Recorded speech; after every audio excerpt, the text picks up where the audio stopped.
sit right back and hear them tell the tale of a broadcast crew who gather around their mighty drink to give their point of view. As man is the panel fire, he shows that he has fun, and Donny, our host, will jump along, guiding us through the storm, guiding us through the storm.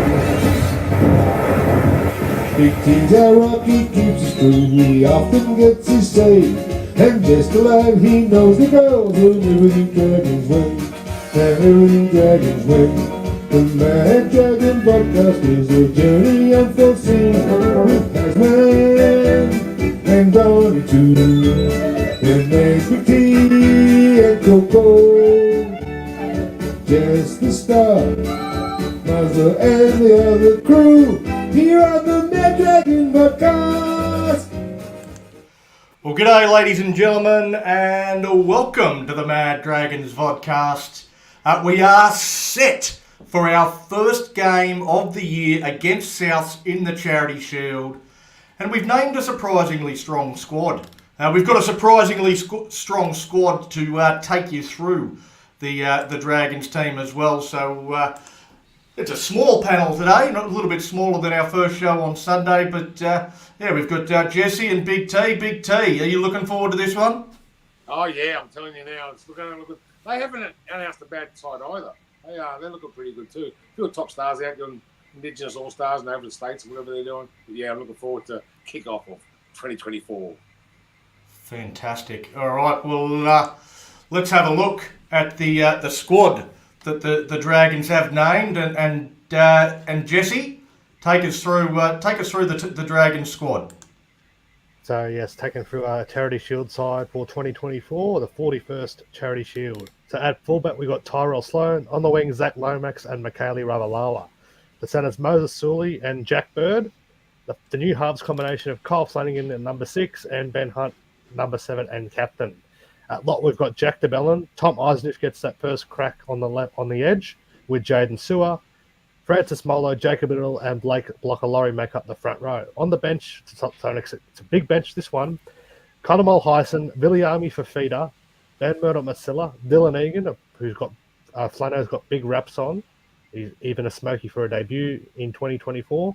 Michael Molo, two of our recruits, Jesse Muskie and Christian Tuabolatu.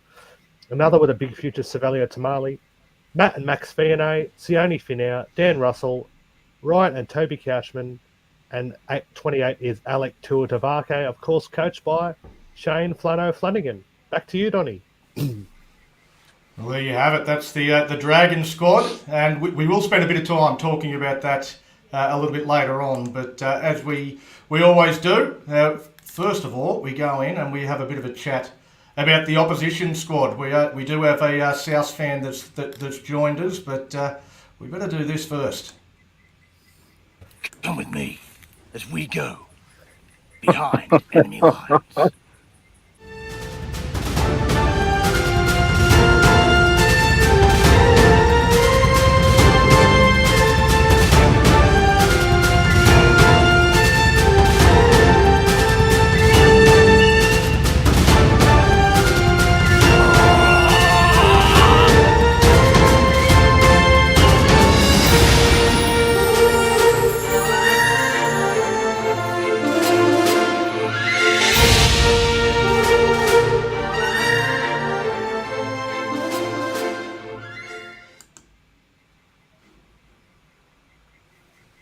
You want me? That's you, mate. That's your segment. Thanks, man. I just run through the bunny side. We got Jacob Gagai, Alex Johnson, Isaiah Tass, and Richie Kenner in the centres. Tane Mill on the other wing. Dean Hawkins and Lachlan Elias, Junior Tatoa, Peter Mambazulas, Sean Kepi, Keon Kalamatangi, Joy Arrow, Cameron Murray, locks the scrum. They've got a smaller bench than we have. They've got Jai Gray, Jacob Host, Davey Moale, Thomas Burgess, Big Tommy, Talis Duncan, Michael Cheekham, Thomas Fletcher, Lee T. Howe, Braden Burns, and Dion looks like Teeper. I think we've got someone we're talking to about Souths. Donny, tell us who he is. Yeah, loose man, introduce yourself, mate. G'day, boys. How are you? My camera's not working. I'll stay off for the moment. An honour to be on the show, and thank you for having me. Where's that voice coming from? Exactly. It's Russell Crowe talking down from the gods to you. Sorry, boys, my camera's playing up. How are you all? Great to be on the show. Thank you for the invite. Nice to meet you. 41st. Mate, yeah, it is, isn't it? Look, Oh, sorry. let's say you go. Okay, 41st Charity Shield. I've been going to probably the last 36 of them. It's a kick off of the NRL season, isn't it? Yeah, Big T, you beat me to it. All these other clubs talking about starting the season. And look, everybody knows the Charity Shield's the one between, the good guys and the bad guys. We'll debate that point a bit later on who are the good guys and the bad guys. But it's us that kicks it off at the beginning of each year. And to be quite frank, I can't wait. Oh, neither can I. You've got a few big stars out up at the Indigenous game. It's funny. We have got a few players out, and then what is it? 10 days later, we're playing Super Bowl. So it's not an ideal start to the season, if I'm honest. But look, it gives the younger guys a bit of a go. Everyone, I know you boys have got your punching bags. Everyone at the South Mob like to get stuck into Lachlan Elias. I think you'll be okay. I think he'll have another good season. I think he'll control the game pretty well. Tass on the wing, he's another one that we like to beat up on. I quite like his aggression and things he puts in. So, look, while we are missing a few of our big name players and resting a couple, it's still a reasonable squad. It is a reasonable squad. You're missing Dylan Walker and the big man. So yeah, so we're missing Walker and a pretty handy fullback, when he plays. So they're two big names. We've got Big Shaq up front was beginning to find a bit of form as well. So it's 3 or 4 good players that we're missing. Yeah. What worries me a little bit more is that it's not so much the boys playing the Indigenous game. It's round 1 and we've got one bloke who's out for 9 months and we've got a couple other players out injured. You'd want that maybe in round 20, not in the Charity Shield. Well, you'd like to be fully fit in round 20, wouldn't you? Hey? No, everybody fully fit, fire and ready to go. One or the other, but you want them fit before they get on the plane for 20 hours. Yeah, that's right. Yeah. Well, the Bunnies have dominated in the last 10 or 11. I think we've won 1 and there's been 1 draw. I did have a look at that. Yeah, the Bunnies have smashed us for a number of years now. But I think we've got a strong squad, and I think we'll have a hard game with you. Where are South going to win this game? Do you see them over the game of the week? I know your coach. Everyone loves Flano. Has been talking you down, and God, I can't help membership. I'm not really focused on this year. I'm worried about 225. That team list you went through in the forwards is a very strong forward lineup. If you have a look at it there, not many of your boys up front will be taking a backward step. So I would say probably 14 of the last 15 years I thought we would have won. I think we'll win this year, but if anywhere, we're just going to have to hold your forwards. You've got a couple of rough nuts that well and truly hold their own. I just think, Ben Hunt's sending you guys around. The woes us coming out of some of the Dragons camps, I think is a bit unwarranted. Particularly, you read that forward pack, and whether you like it or not, Shane Flanagan knows how to run a proper rugby league team. Yeah. So, look, I'm sort of hoping that our backs, who are a little bit underdone player-wise, as we mentioned earlier on, get a decent foundation from the forwards, because our forwards are really going to have to hold it up against a very strong St George Illawarra pack. Yeah, we've got Tom Eisenhuth coming into the side. He's a very experienced Melbourne back row. Yeah. He'll go well on the edges, I think. But the guy I'm most worried about in your time is Keon Kalamatangi. He's a beast, that guy. I'd like to see him in the Red V. Yeah, look, apparently you guys went for me. The looked like he was going to be anything sort of towards the beginning of last year and a bit earlier, and then played a bit of Origin. And let's be honest, wouldn't be the first Souths player last year that fell down sort of towards the end of the season. And the less we talk about that, the better. But look, he has the opportunity to dominate games, and look, I really think he's got an opportunity to either make the New South Wales sort of second row spot his own, but then also really come in and have a great year. He's got time, had a good pre-season, proven that he can hold his own. So you're right, he's sort of coming into the next 3 or 4 years as the best years of his contract. So you certainly hope that he has some good times ahead of him. I'm just looking forward to an exciting game. I've got a kind of a soft spot for the Bunnies. My mum was a Bunny, so yeah, sort of a soft spot for them. I don't like seeing them beating us, but I like seeing it the other way around. Yeah, well, look, we're the same. Look, I don't know. You know, it's a couple of non-Super League clubs going at it like they have for the best part of, God knows how many years, going hammer and tongs. No issue there as well too. You sort of get to our age and you realise it's just two strong proper clubs with two strong proper set of fans that sort of respect the game and respect each other's fans, and that's what it's all about. It's the Charity Shield, like you said, is the first game of the season. We all stand around, have a drink, and then talk about what's going to happen. It's just a great time of year, and it's the one we all look forward to. When you look at it, it'll only be big names versus big names for the first half hour anyway. Everybody else will be taken off, and all the Rezzies will be put in there to give them a run. Yeah, anybody that's good. else? Oh, sorry. All right. Anybody else? Donnie, Jess? Hey, listen, man. Quick question for you. So, we've got Jaime Sele. He's not playing in this Charity Shield, but he's been at South the last few years. What do you think? He's done a great job for you up front. Really made a name for himself in that big Souths pack. What do you think he'll bring to the Dragons? Look, I'm a bit disappointed I didn't raise him a bit earlier as a part of your pack, and sort of you almost won my argument there for you in the sense of saying that I think he's a huge loss, and I think he's another one of these mongrel men up front that are going to have a good year for you guys. Okay, I'm pretty sure they converted on the Mad Dragon podcast. I appreciate the podcast rather. I appreciate that, but you add into the list. I think he's going to be a super buy. Everyone at Souths was sad to see him go.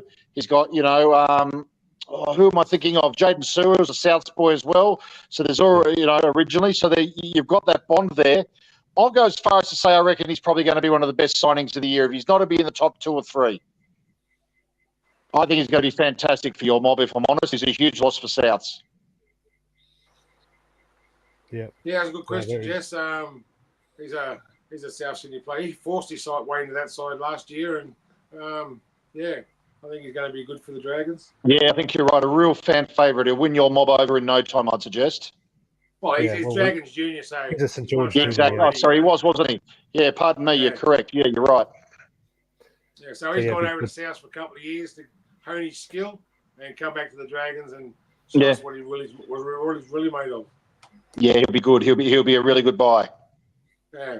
Okay, Donnie. I think everybody's had a good look at me now. I'm pretty.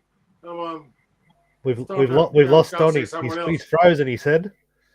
Oh no! I'm stuck on. So there's a tiny. Do you like me? My little display at the back there. Jeez, I'm good. All my little shit dragons. In actual fact, this should be the first Charity Shield that's been played at Cogra for a while, isn't it? Oh yeah. I don't know how long it is, but 41 years. I think how many years? 1982 was the last one. Oh, goodness. I remember travelling all the way. I remember travelling from Macquarie Fields to Redfern in the back of a Sandman pedal van. To go and watch a Charity Shield when I was about 13. That was so much fun. Fantastic. Yeah. Some of the best days. That's great. There was about 18 of us in this pedal van going into Redfern from Campbelltown, from Macquarie Fields. Sensational. That's great. That's what it's all about, isn't it? Those days, didn't you? Oh, didn't you just? How good was Redfern and Cogra still? They were. Cogra's a great. I used to love going to Cogra. Catch a train to Carlton Station and walk my way down. Stop at the pub for a couple first when I was old enough, and then walk my way down to the Oval. It was a good walk. Fantastic. That's what it's all about, isn't it? Well, it is, yeah. As an outsider's point of view, am I allowed to ask what you think about this whole brouhaha about America's about? Any good? Oh, I think I'll open us up. I hope the lighting's better than it was last time we were over there. You can hardly see the game last. If you remember the 87 State of Origin, you can hardly see the players running around. So hopefully the lighting's a bit better. Looks like a nice stadium though. Watching that Super Bowl game yesterday, it'll look amazing if it's full and they get a big crowd for it. Yeah. I mean, they're having it Saturday night prime time, 6:30 and 8:30. So let's see if they can pack it in. Exactly right. Well, I'm a bit excited. I'll be 1 week at Cogra, 2 weeks later in Vegas. Nice. So it should be all right. Well, boys, I'll let you go. I enjoyed listening to the All rest right. of the show. I think I'll have a great season. Look, I reckon you guys are a chance for the 8th. The simple fact is, every year there's a team that surprises. And I don't think we went too bad last year. We lost about 8 games by less than 6 points. So if we can win those games, we'll go close to making the 8. I think you're right. Guys, I really appreciate your time. Thanks for having me on your show. Thanks, brother. Love No you. All the worries. very best, guys. Take care now. Have a good night. Yeah. Bye-bye now. We'll just keep the ball rolling, Big Ted. Just you and me We'll for just the keep it moment. all around. I'll keep talking. Everyone can just keep looking at me. I'm just so pretty. What do you think of Lomax on the wing, Jesse? Yeah, it's a bit of a question mark, but he's playing on the left wing too, so I don't know how that's really going to work. I don't know, but Flano did say that he's going to look at swapping Sloan and Lomax in between games in attack and defence. Yeah. So I wonder see if that'll be effective, and we'll see how that goes on Saturday night. But I just hope he gets still that quality ball. Is he like a Ravalawa? Can he get our sets rolling as well? I think he'll be more like a Nathan Blacklock winger, where he'll be all over the field. He'll be everywhere. He'll be the fullbacks, your back or upper man. He's got to be there behind the play the ball and back up. I think Lomax is going to have the same role as what Nathan Blacklock had, where he could be anywhere on the field and not pop up on the right, pop up in the centre. I think he'll be able to. He'll roam. Giving us an extra link man too. Yeah. And what do you think of the Tom Eisenhuth selection on the edge? I think he's in. He's a good player, but I think Patola Mariner's ahead of him. Patola Mariner's out injured, so Tom Hart. He's come from a good. He's come from a good structure. He's come from a winning culture. He's come from a well-coached team. So hopefully he can bring some of his skills and his knowledge up to the Dragons, and we could use him well. Well, you're back, Captain. Yeah, sorry about that, boys. I don't know That's what all happened. right. I was I pressing helped my buttons and absolutely nothing would work. So I don't know what you have had a We were chat just talking in my about Tom absence. Eisenhuth on the edge. No, but just saying, for the last 7 minutes, it's just been me on the screen. Yeah. Your mate didn't have a camera, so he wasn't working. He just kept booming in from the gods. He was the god. He was the narrator. Everybody got to look at me. I was able to hear everything. I could hear everything that was going on in terms of behind enemy lines, but I put myself on mute, and then nothing would work. I just was pressing every button on the screen, couldn't even close it down, and anyway, we're back now. We've got it. We got through it. up. I'm experienced enough. Absolutely, We had a good chat. dead set pros. All right, let's do this. I'll have to add this again because it's been disconnected, but let's do this.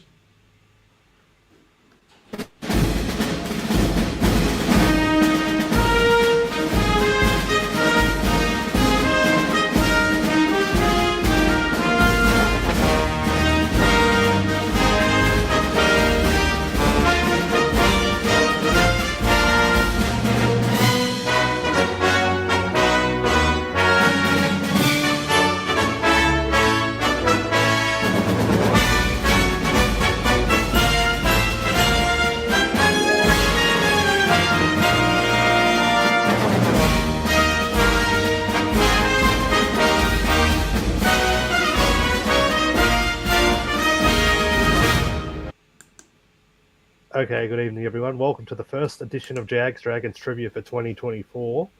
So my question is about the games played of the Charity Shield. So there's been this Saturday night will be the 41st Charity Shield. Now, if you can tell me how many of those 41 games have the Dragons won? How many of those 41 games have the Dragons won? There you go. All right. Fire away so in the comments. a number between 0 and 41. That's what we're looking for, Jess. Yes, that's correct.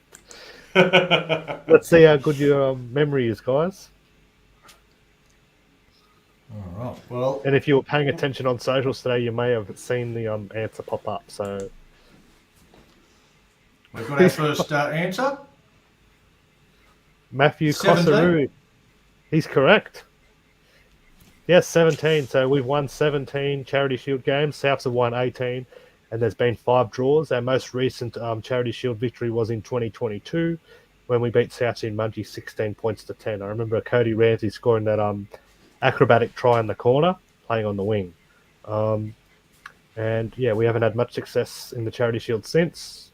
I think our last Charity Shield win before that was back in 2012 when we played at a core stadium. We won 18-12 in that game. So Matthew Cossar, tell him what he's won, Jesse. He's won the satisfaction of getting the question right. So he's won eternal glory. He's got bragging rights. If anyone knows of anyone that might like to sponsor this segment, so we actually have something better than the appreciation of the Mad Dragons Vodcast crew, then please get in touch. Yeah, big thanks to Loose Man who came on as the Behind Enemy Lines segment. It's not always easy to jump on as an opposition supporter with a bunch of Dragons fans and have a chat when we're going to come at you pretty hard. But it was good to see him on. So thanks very much for joining us. All right, let's get into having a bit of a chat about our team at Big T. And the first thing that I think a lot of people would like to talk about is Jack Bird. We spoke about it on Sunday night. Jack Bird named at centre. We didn't think it was a very good idea on Sunday, but it's happened. Yeah, I know it's happened, and he was a good centre, 2016 to 2019. He done us well in centres when he first got here, but I feel he's too slow. No speed in the back line, and I don't know about his lateral movement too. So with his bad knees, I'm not happy with the call. I hope it doesn't last long, and he moves to number 14. Yeah, well, I think that's what just about every single one of us on the panel on Sunday night had Jack Bird as being the perfect option at 14. I see a lot of fans that are saying the same thing, but Jess, Shane Flanagan obviously disagrees. I mean, Jack Bird, he is looking as fit as he has ever done since being at the Dragons. He's got the strapping off his knees. Should we maybe, hold our tongue a little bit and give him an opportunity, give Flano a chance to be proven right rather than doubting him right from the get-go? Well, Flano's a premiership winning coach. I mean, he knows what he's doing, and I'd say, yeah, give him a chance there, and see what his plan is. He might have an idea of how he wants to use Bird, and maybe he might prove us wrong, because at Bird at his best, he's a very good runner of the ball, and if we can unlock the player that he used to be, and maybe find his strength now, and hopefully his running is much better, because we know how good he can be.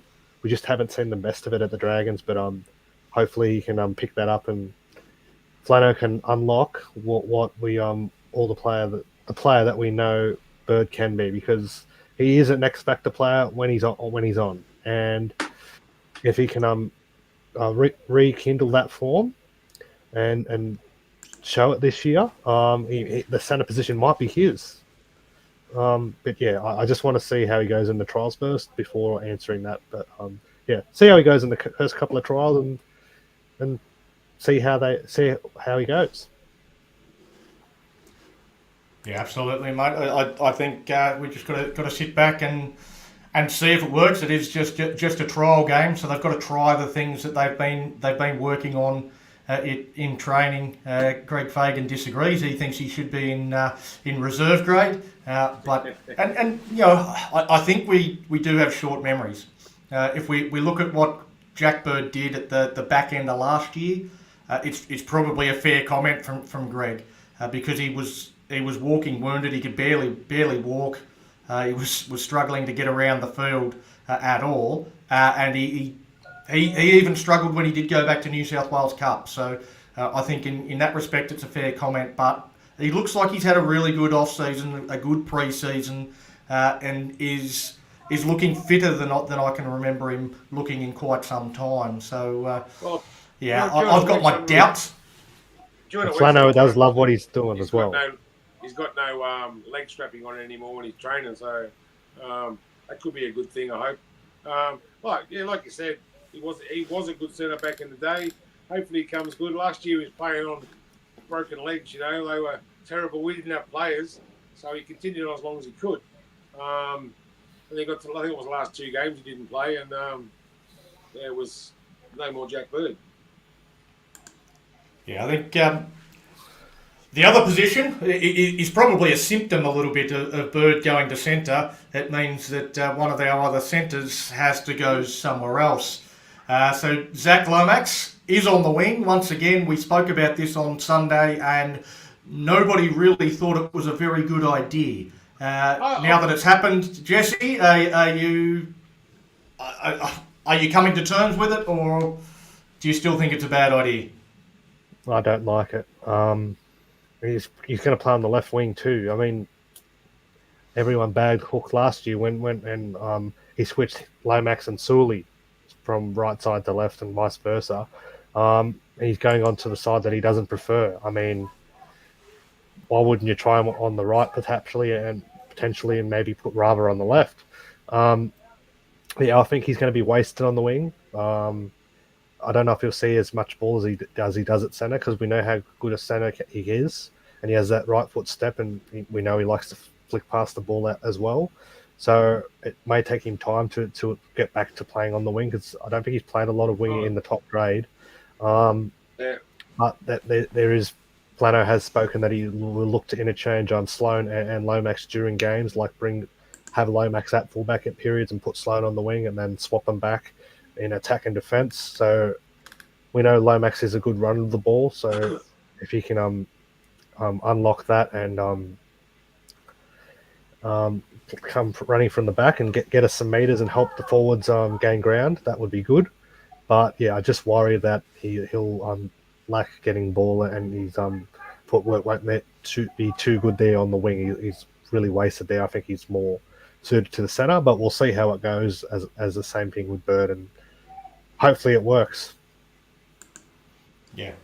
Well, our good friend Dave Holland is back in the comments, and he just can't stop giving us compliments, this bloke. He is a really big fan. He says Shane Flanagan must laugh at this garbage. He thinks Shane Flanagan is watching us. How cool is that, fellas?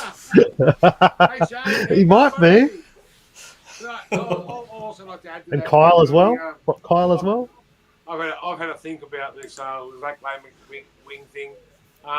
He might have the freedom that Nathan Blacklock had, where he can pop up anywhere on the field, and he's got the skill. He's got the skill to play both sides. He just pops up, just turns up on the side of the field where the ball is, and scores a try. He might be leading try scorer. Who knows? But if he has the freedom Nathan Blacklock did, I think he'll go well. Doesn't quite have the speed of Blacklock though. Well, yeah, it doesn't matter. But if he's there. Yeah, if he has the freedom, like he doesn't have to be Nathan Blacklock, but if he has the freedom to show up on the left, show up on the right, show up in the middle, you don't know where he's going to be. I was saying before when you were off air, like he could be, he's going to be used as a fullback during the game, but he can also time in when he wants. Yeah, backing up players behind the play the ball. We've got the ball. He doesn't really need to be out the wing. He can be behind the play to play the ball, trying to pick up scraps. and then he's got to develop a passing game too if he's going to be at the back. A lot of the best fullbacks in the game have a good passing game as well, and they're good link man to their 5'8". Zach Lomax has got a decent passing game. He's played a bit of 5'8". He says 5'8's his favourite position. He played 5'8 for the Australian schoolboys, so he can do anything. He's a very talented player. He'd be a good forward. I'm joking. He's our number 2. Yeah, it should be good. Should be good to see. Yeah, I'm not a big fan of it. I think his best position is centre. I think he could be one of the best. I think he could be the best centre in the world. That's how good I think Zach Lomax could be. But I don't think he's going to let us down on the wing. He's played played on the wing for New South Wales at sort of under 19 state of origin level. He'll be a very capable flanker, and as Jesse sort of said, he's probably going to spend some time at fullback and interchanging with Tyrell Sloan. Again, I gave my reasons as to why I don't like that idea on Sunday, but it's going to happen, and we're going to see how it works. And if it does work, I mean, it did work for the Sharks when they did it with Ben Barber and Val Holmes, and also Ben Barber and Michael Gordon. So it's a similar tactic that Flanagan has used before. Maybe the game's changed a little bit since the last time Flanagan was a head coach, but we'll get to see a little glimpse into how that works on As you said this before, weekend. It's a trial. As you said before, it's a trial, so you can do it. That's why you try these things, see how they try go. these things. So we'll try it. We'll suck it and see, and hopefully, If it works, we'll clap it. Yeah. exactly right. Hopefully, if it works, we hail Shane Flanagan. Yeah. Hail Sleazer. All right. Well, probably something else that it was a little bit of a surprise selection. I guess Jesse, me and you were talking about it before the team list was named, and we both said that we weren't expecting Ben Hunt to actually be named in this side, but named at halfback. So effectively, the Dragons naming a full strength team. Yeah, that's right. I didn't expect Ben Hunt to be playing this game. I thought Flano would keep him on cotton wool and save him for round one against the Titans, but Flano wants to go full strength and get these combinations going and see how him and Flano Jr. go together. Obviously get that combination with Little at dummy half and Sloan at the back, and he wants to make sure everything's right and full steam ahead for round one and make sure they got every more game time together. He has to play in every game. He's the only 7 we've got. So who else is that? Kyle Flanagan goes to 7 and Muskie goes to 6. That's it. So what do we do? Yeah. Well, again, the way that they are, the way that Flanagan or Shane Flanagan has sort of spoken about it, it seems to me that Ben Hunt is actually going to play 6 with a 7 on his back, and Flanagan's actually going to be the 7 but with a 6 on his back. Oh, we're going to fool like the he's other gonna- teams. We're going to fool them. We're going to let them think Ben Hunt. He's going to let Hunt play his natural running game as well. That's true. Exactly right. Yeah, it will. Well, he's And gonna think we know how he's good a gonna runner think of the he's ball really he our is. 6. Hazman. Ask Hazman. Ask Hazman. Ask Hazman. What would Hazman know? As much as the rest of you blacks. I think All right, so absolutely nothing then. Well, we'll ask you the next question, Hazman. Tom Eisenhuth getting first crack on the edge. We talked about the partner for Jaden Sewer on Sunday night, and I think all of us had a different idea as to who it was going to be. Tom Eisenhuth, the man that gets first crack to start on that edge. What are your thoughts on that selection? I got no problem with that at all. He's been through the Melbourne system, so he knows what he's doing. So yeah, I think he'll give it a good crack. I mean, it's going to be a pretty much a chop and change, kind of deal like most trials are. So I don't think we'll see too much of him. I think there'll be a lot of chop and changing with the forwards, but interesting to see how he goes. Yeah, I think there will certainly be a lot of chopping and changing, but Jess, the starting 13 or the starting 17 even, do you think that gives a pretty good indication as to who Flanagan sees as our full strength 17 at this stage of the season? It looks that way. Look, you mentioned that. Viliami Fafita and Dylan Egan are the shock inclusions in that 17. Because we've heard what Flano said about Dylan Egan. He's got a very high opinion of him, and he's even considering him on the edge for a round one NRL debut. So I wouldn't be against that either if he's really ripping it and he's really fit. Give him a go. And Fafita could be another could be in that impact forward that we've been lacking for the last few years. And if he steps up and gives us some impact and go forward off the bench when he comes on and gives Frankie Molo and Blocker a rest. Then if he can continue what those two have done and keep those sets rolling, he could be very well be in our 17 as well. And then Connor Mulhausen, again, we spoke about him the other night. It didn't look like he was going to be in the 17 either, but it looks like he will get a chance to share that dummy half role with Jacob Little and give Jacob Little a spell and see how he goes and stake his claim for round one spot. Obviously, we've still got Hame Sele and Raymond Fatalamara to come back. Whether they'll be fit for the Tigers trial or not, we'll have to wait and see. All right. Well, I think you answered the next 4 or 5 questions there, Jesse. But yes, certainly the bench is quite interesting. I mean, we again spoke about whether we thought Connor Mullison would be sharing the dummy half role with Jacob Little, and we didn't think that was going to be the case. That Little was going to be an 80-minute player and wasn't going to have that chop out in the 14, that Flanagan was going to name 4 forwards, but that's not the way he's gone. Does this, again, Big T, do you think this gives us an indication that Flanagan still doesn't see Jacob Little as an 80-minute player? No. I think Little can be an 80-minute player with a little bit of backup. But that 14, 15, 16 and 17 won't be our 14, 15, 16 and 17 come round one. Maybe for Fiedel, maybe Fiedel will be there, but Ben Basila won't be there, and Mulhausen won't be there. So we'll have 4 forwards on the bench round one. Wow, that's a big call. I think the 14, 15, 16, 17 are our full strength. That's what Shane Flanagan is thinking right now. Well, it's a trial. Like we said before, it's a trial. Let's trial it. Even with those two coming back? Well, I guess, will they be back? Who knows? They've got Mine and Niggles, but Niggles. Yeah. If they don't play next week, then there's no way they get picked round one. Yeah. Yeah, it's true. But I'd say Marlowe and Eisenhuth will drop back to the bench, and 2 of those players will drop off when Tolomariner and Sally come back. So let's go. Yeah. Yes. So it's going to be.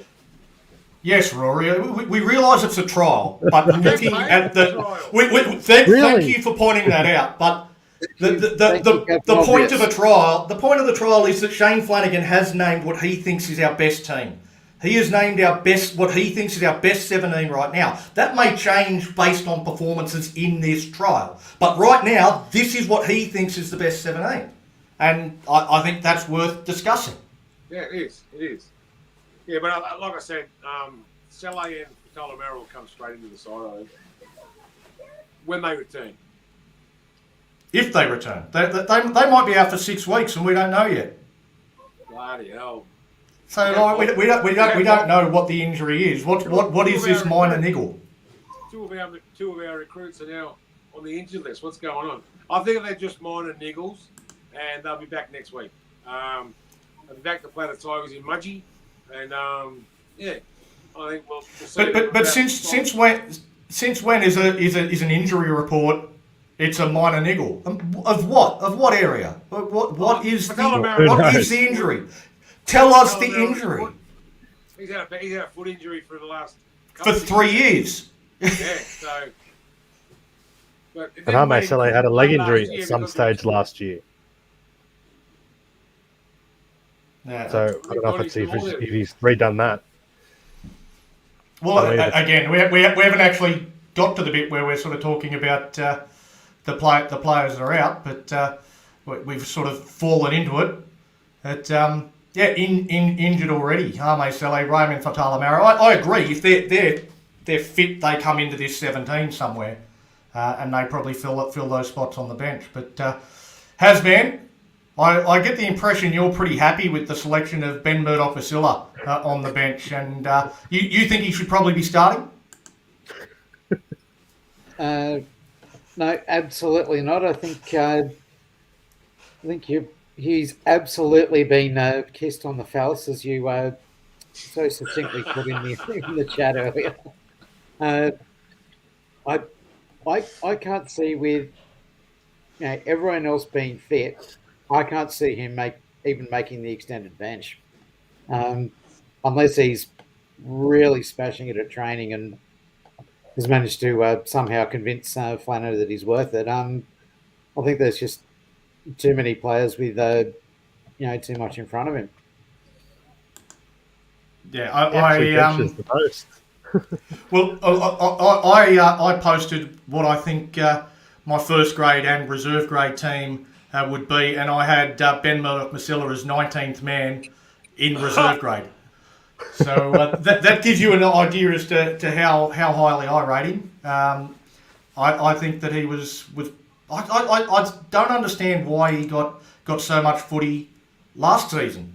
He seemed to get picked every single week, and every single week he would go out there, he'd play 80 minutes and have 21 run meters and still get picked the following week. Unless Flano not a big uses it in fan, a different way. Well, that's actually a really good point, Jess. That was something that I was thinking. Like we spoke a bit last year about the fact that he wasn't used the right way. He was used on an edge, whereas we all thought that he was going to be more effective as an impact player off the bench. He's a big body playing through the middle, can really do some damage. Is that the role that you think Flanagan's going to have him in? Well, it looks at the moment, you looking at that bench, you think Murdoch-Masila and Fafita would be a front row rotation on Saturday night. Because there's only Dylan Egan's a second rower, and Murdoch-Masila and Fafita have experience playing in the front row and also at lock if needed. So I think that's the way he's going to go for this game. And see how effective he is in the middle of the field. Yeah. Yes. I mean, there's moving on. I suppose I don't want to go too much into the extended squad. I think they'll all get a chance. But is there anybody in particular, Hasman, on that extended squad that you're looking forward to seeing get some decent minutes against the Rabbitohs in the Charity Shield? Well, I'll have to have a look at the extended bench. There's about 200 bloody names on it, which is the whole point of a trial, I guess. But look, I wouldn't mind seeing what Dylan Egan can do, and just trying to think who else is on the bench. I don't have it in front of me.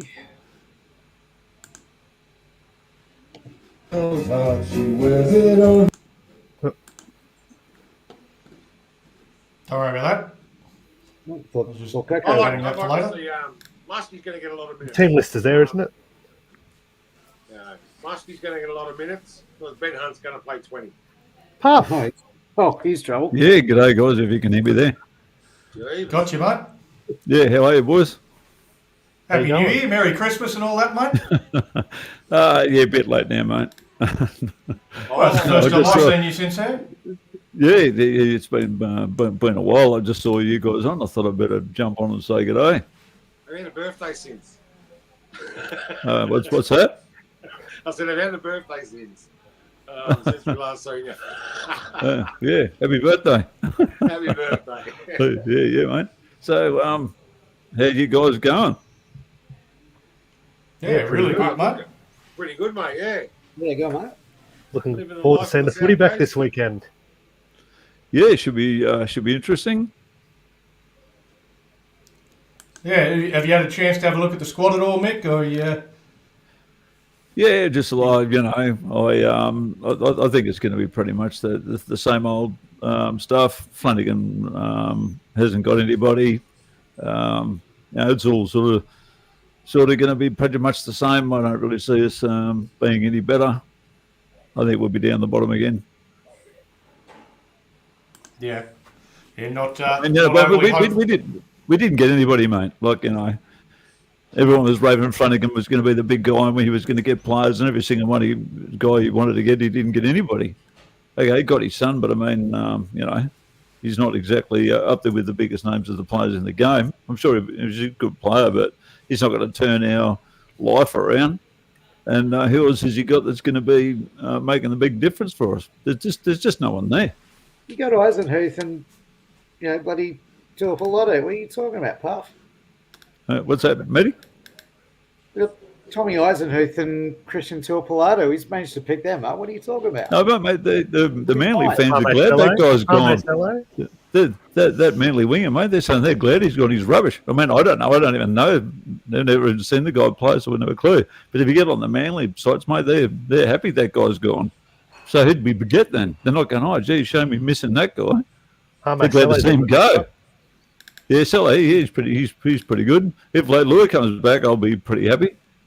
But I don't really know how much truth that's going to be in that story. But it'd be pretty good to get Luciano back. Speaking of shit wingers, I couldn't help but notice Matt Fino's made the bench somehow. and his twin brother. I thought Well, as you said, mate, pretty much everybody in the entire squad has been picked, and they'll all get their chance. So yeah, they're all in there somewhere. Well, where do you guys seriously think that we're going to end up? Is anyone really thinking we're going to be a finals side? 10, I think 10 to 12 was about as close as we got on Sunday. I think 10. I had 8 if we got a bit of a lucky run. I think 10's our peak. I think 10's the highest we can 12. get this year. If Oh, Frodo yeah, gets well, I the suppose that's better finals, than- he's coach of the year. If he does, if he can pull that off. Donny's got us as wooden spooners. Have you done I it? do. Seriously? I do. Yeah, I think we're a bottom 4 team, and if I was forced to pick one spot, I think we run last. Because I'm with you. I don't think we've picked up anything that's going to make us better. And I think the teams that were down near us around the bottom of the ladder last year, they look better this year. So what with Flanagan supposedly being the guy that's going to at least turn some of the fortunes around, why would you have us last? I mean, even I'm not going that far. I don't think Shane Flanagan is a miracle worker. He can't click his fingers and make things all better. He'll make things better over the course of 3 or 4 years, but Yeah. I think we're going to have a very, very tough year. I think we'll go worse this year than we went last year. Well, hasn't one of you guys can probably correct me, but I've apparently heard that he's pretty much quoted that 2025 is actually what he's really aiming at. It's not the next year's just a bit of a run around, but he's actually aiming at 25. Is that correct? Yeah. That's what he said. Yeah, that's what Shane Yeah, right. Flanagan has come out and He basically said said don't he doesn't expect think. anything this year, yeah. Because I suppose he'd be looking, we might get some other players by 25. Would that be one of the, he must have some guys in mind maybe. Well, he's had guys in mind for 3 months, Mick, and he hasn't been able to sign any of them, as you said. Yeah, right. So he keeps trying, and he seems to be having a lot of difficulty recruiting the players that he's after. Yeah. He'll But I might touch. they're looking at. Well, Do you think there's any chance again, of Leilua again, actually no, coming? do we want Helam Lukey? Do we want Helam Lukey? Like, do We've got we enough want bench back rowers coming through, don't we? Or do we want to lose Dylan Egan? Do we want to lose guys like Nick Sagranis? Do we want to lose guys like Jacob Palangahu? Like, these are some of the best young players in the world. We have them already. Why do we want to go and buy Bring them somebody through. else's Yeah. decent young players? So we've already got them. We're going to... I don't know. You got to that- blood those guys, don't you? You got to like still. Yeah, give him a chance. Run Don't- tomorrow. Don't judge them until you give them a chance. So for me, there is other areas where we don't really have the talent in our juniors. We don't have any dummy halves that are coming through that are super high quality. We've got Cade Reed, but he needs to put on about 15 or 20 kilos at least before he will even be considered. He looks a talented 7. Like in King Togia, he looks like he's a decent ball playing half, but no standout juniors in the halves. So they're the areas that I think we need to be targeting for 2025 and beyond. I don't think we need to be looking at a young back rower. I think we've got that.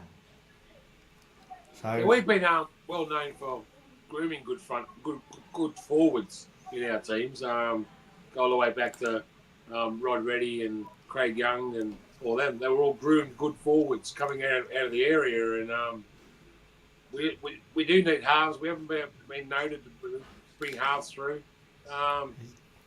be careful the way you phrase that. Like, We're well known for grooming. Yes. Not since Matty Head and Ben Hornby and Trent Barrett. But have they been local juniors? Well, Ben Hornby and Matty Head are local juniors. Matty Head was a local junior, so was Ben Hornby. Yeah, well, we go back to Ben Hornby then, because Matty Head could have been anything, but he got too many injuries.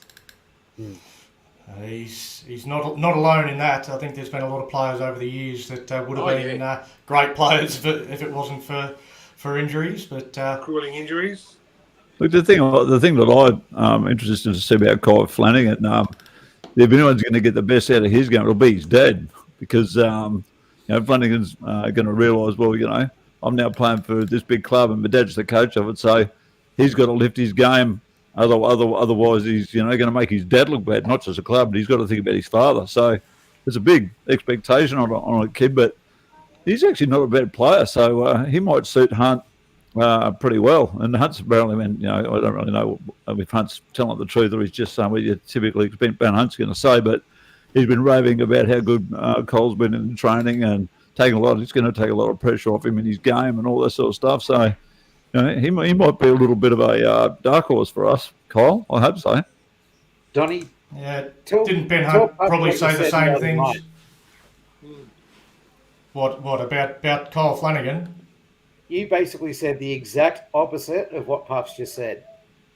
Well, you were giving it to him. I said that I think Kyle Flanagan will suit Ben Hunt absolutely perfectly because he won't steal the limelight from him.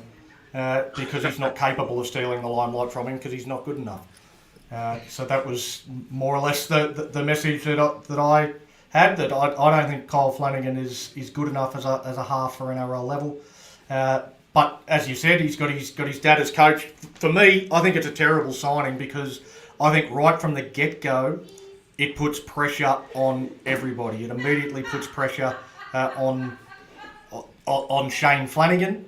Because if he's brought in his son and there's that perception of nepotism and it doesn't work, then he looks like an idiot and straight away pressure comes on him. And it puts a lot of pressure on Kyle. Kyle's now, he's apparently been gifted an NRL jersey. He's been gifted this opportunity, hasn't earned it at all. So if he is not absolutely perfect, then Dragons fans are going to come for him. And crucify him like the Bulldogs fans did, or like the Roosters fans did. This is his fourth club already. He's only absolutely crucified him. How old is he? 22, 23? This is already his fourth club. Yeah. I think there's a lot of pressure on him, and he's got to stand up. So. Well, I'm hoping it's going to be the combination of the Penrith and the Brisbane teams, the father and son combination. I hope it turns out like that. Yeah, that's my Christmas wish, and hopefully I'll get it. But Cole's actually got a pretty good kicking game, hasn't he? In play, he's pretty good in placing the footy. Or am I bloody dreaming? Yeah, he's got a good short kicking game, and I'm sure his long game's pretty good too. So, well, hopefully they share that more than what Amone and Hunt did. And he's not that bad a defender. He's probably a better defender than Junior Amone was. He's probably a better defender. He's probably a decent. I don't think his kicking game is all that flash. I think last year as a half he had one try assist or something for the Bulldogs and forced maybe 2 line dropouts. Like that's, I don't know. I don't know whether his kicking game is all that flash. As I say, I will be glad to be proven wrong, but. Yeah. He wasn't in the Dogs side in the halves very much at all last year either. He probably played half a dozen games in the halves. Yeah. Anyway, Jess, I'm going to leave it with you, mate. You're going to have to take over. I've got to jump out. I've got my young fella's birthday. I don't know how you end the stream, but I'm going to jump out, go and have birthday dinner with my young fella. His 11th birthday, so you guys can chat about the rest of the stuff and the rest of the team stuff. But good luck, and we'll have a chat later on. Yeah, thanks, Donny. Good to see you, mate. Thank you. All right then. So, don't mention anyone I've never heard of.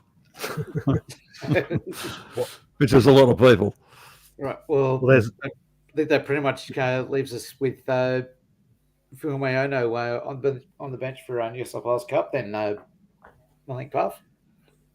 Oh, I actually thought that he wasn't going to be playing anymore because he had a pretty bad injury, didn't he? So I thought he was retiring. I'm a bit surprised he's playing too, to be honest. I've been talking to him the last few months. Actually, he said he's never going to give up on an opportunity, and then it's good to see that the club is still keeping him in. And hopefully, So he's still with us, is he? He's still actually with us. New South Wales Cup for us. For the Dragons. Oh, right. I actually thought that he was out of the game altogether. No, he's just not playing in the NRL anymore. So at least he loves the area, and he didn't really want to leave the area, and obviously he's got family close by here, and he's a good young player, man. He's a good player. I reckon he was going to develop into a really decent player for us, but who knows? He might get another chance. Is there any potential that he might have another chance to come back at all, or is that actually gone? I think that ship sailed. Right. Looks like with all these players we've got now coming through, and the players Flano wants to bring in. Flano didn't look keen to extend him after last year, and it was a bit hard because he didn't play any footy last year, so a bit hard to press your case for a contract if you can't play in the NRL. So yeah. And what was his injury again? It was a hip. Or something? It was similar to the George Burgess one, not quite as bad. Oh, okay. Yeah. He's had a while off footy. I think his last game of footy was playing New South Wales Cup early last year.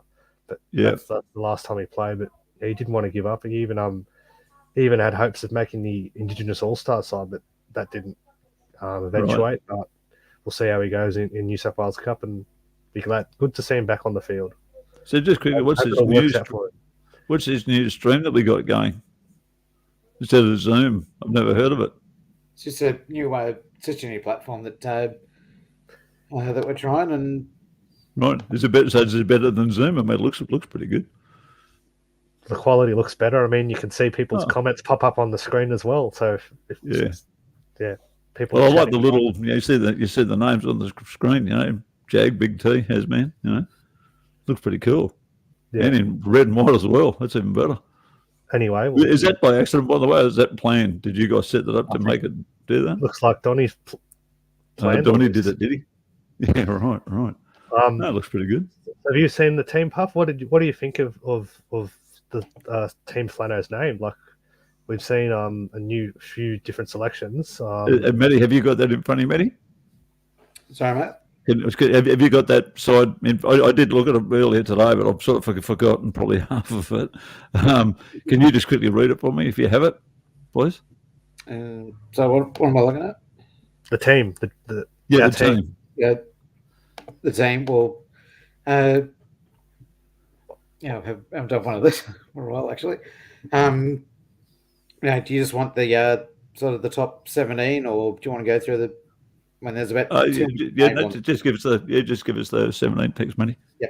Okay, so you got Sloan, Lomax on the wing with Sully and Bird in the centres, Ravalawa where he usually is, Flanagan, Hunt and halves, Frankie Molo and Black Laurie up front, Little hooker, second rowers, Eisenhuth and Sewa, DeBellance at lock.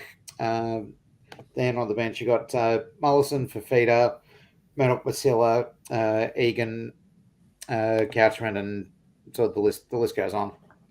Yeah, right. Okay. He's named 28 players, Puff. Right. Okay. Can you give us a few more, mate, on that list, Matty? Maybe say three or four more. So Mickey Molo, Tuapolotu, who we picked up from Manly, Spilio Tamale, both Fines, Sione Finau, Dan Russell, both Couchmans, and Tuatavaki. Right. And Jesse Markey. Yeah, right. He's the new guy that we got. Be interesting to sort of see how he's going to go. I'm surprised that Couchman isn't. He wasn't in that 17. Tony, is it? Both of them. They're both on the extended bench. Oh, they're on the bench, yeah. So what do you guys think about Bird in the centres? Is that a good idea or is that a bad move? I actually don't mind it. I think it might be all right, but because we know that Jack's had a bit of a problem with some of the defensive stuff. Yeah. You know, We went so through it as before. a centre, that's probably not a great idea. But We went through it again He looks before, really Puff. I fit. think- He's I think he's a not bit wearing slow. any strapping, and yeah, he looks really fit. He's really spoken highly of how hard Flano's trained him, and he's really given him a good program. And yeah, he's looked as fit as he's ever been, Jack Bird. yeah. That's really good to see. Hopefully he has a big year, and hopefully he proves us wrong and can go well at centre.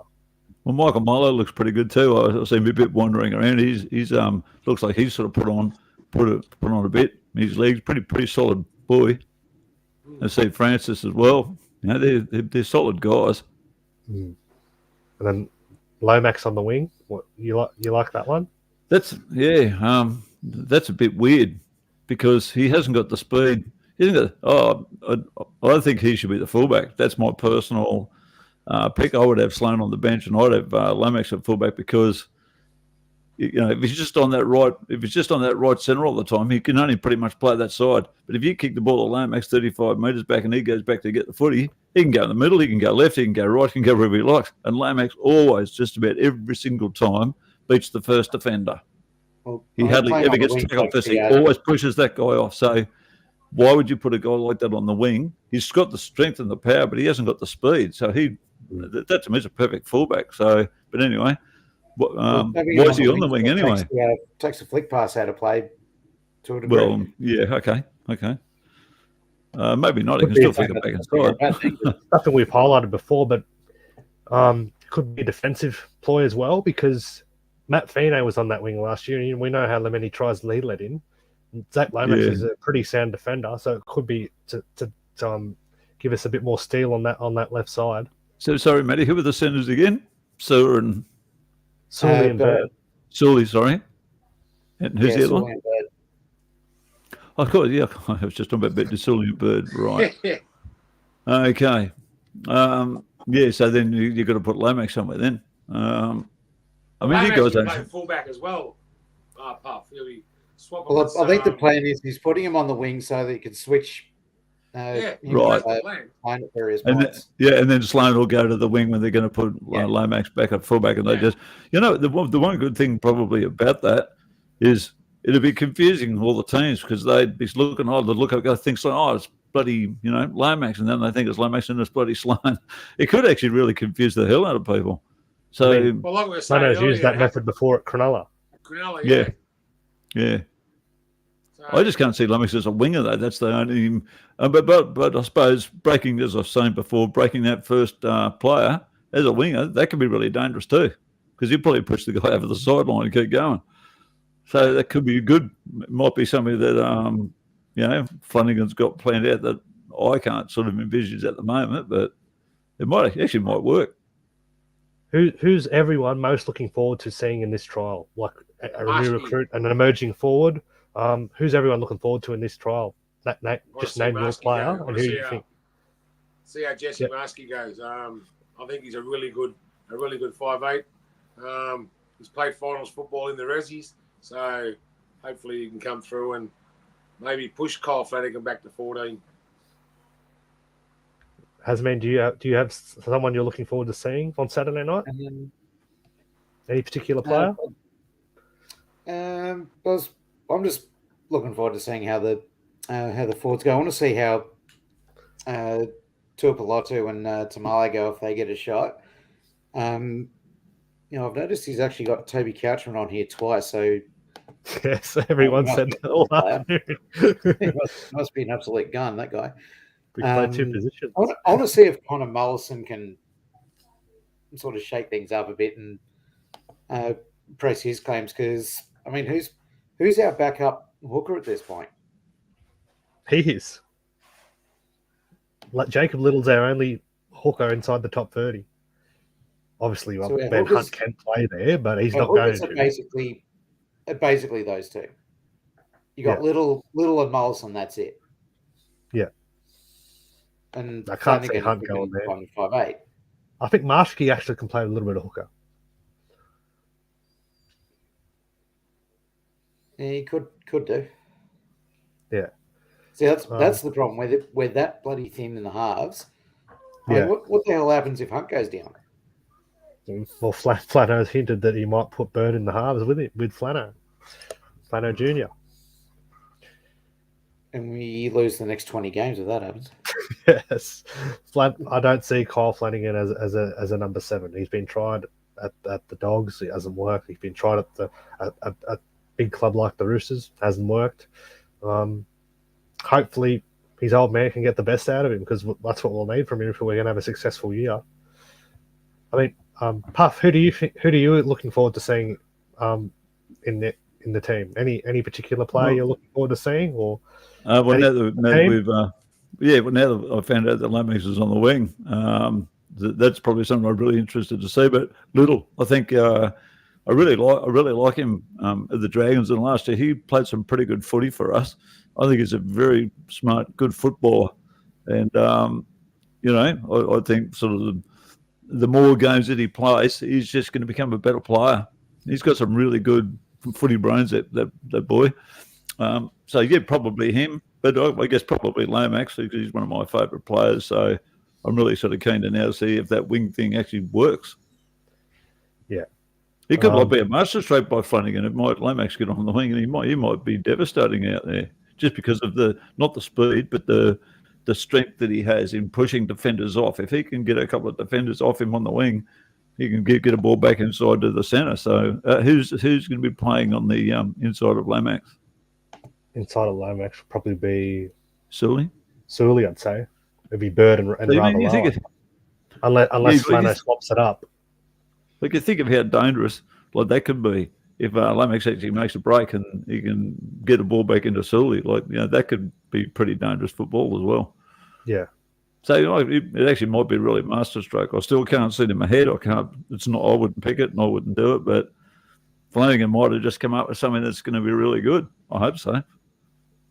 I'm actually looking forward to seeing what Billy Army Fafita can offer. I mean, there's been a lot of talk about him that he could be a smoky to debut in round 1. Is he related to the Fafitas? I think he's a cousin, isn't he? Right. I think. I'm not 100% sure, but... Okay. You got to go, Hasman, do you? Yep, yeah, I got to drop off, boys. See ya. All right, then. Have a good night, Hasman. We'll probably see you on Sunday night. Sunday night? Yeah, it's a possibility. See, mate, it looks like a new shirt, is it? Yeah. New shirt? Yeah.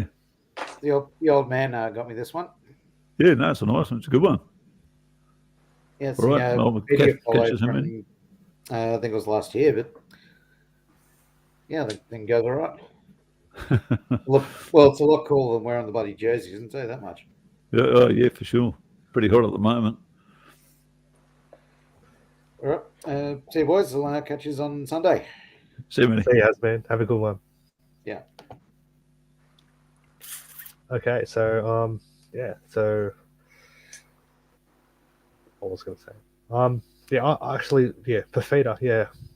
He didn't really. He was in our squad last year, but didn't really knock on the door for a first grade debut. But apparently he's been training really well, and he could provide a lot of impact off the bench, and he's a big motor. So looking to see what he does against this the big Souths pack they're coming up against too on Saturday. So if he can really get sets rolling and continue what Frankie Milo and Blocker start with, that'll be good too. I mean, Dylan Egan's another one I'm looking forward to. Flano's got big reps on him. You can't miss him, Puff. He's got big red hair. So a bit of a Lance Thompson and a Ben Craig. Yeah. Early years.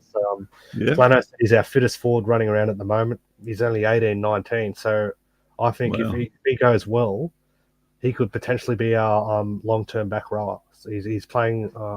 He's a local junior, so I say if you're planning for the future and looking at 2025, why not give him a crack?